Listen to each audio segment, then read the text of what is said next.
ضلع سدی پیٹ کے چریال ٹاؤن کے تالاب کٹے پر آج صبح حسب معمول چہل قدمی کرنے والے ٹی سوامی نامی پولیس کانسٹیبل نے اپنے گھریلو مسائل اور خاندانی تنازعات سے دل برداشتہ ہو کر مبینہ طور پر تالاب میں چھلانگ لگا کر خودکشی کرنے والی گھریلو خاتون کو دیکھ کر فوری تالاب میں اتر کر تیراکی کے ذریعے گہرے پانی میں غرق ہونے والی خاتون کو بچا لیا۔ تفصیلات کے بموجب چریال ٹاؤن کی 24 سالہ گھریلو خاتون پاکرانی اپنے گھریلو مسائل سے تنگ آ کر خودکشی کے ذریعے انتہائی اقدام کرنے کی غرض سے تالاب پہنچی اور اچانک کود پڑی، جس کو وہاں موجود پولیس کانسٹیبل ٹی سوامی نے خاتون کو غرق اور فوت ہونے سے بچانے کی خاطر تالاب میں کود پڑا اور تیراکی کے ذریعے خاتون تک پہنچ کر بحفاظت تالاب کٹے تک پہنچایا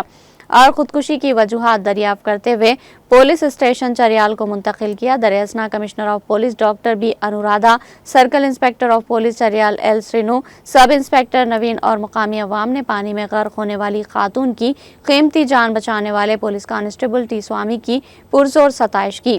عنقریب انعام سے نوازنے کا commissioner of police doctor B Anuradha نے اعلان کیا۔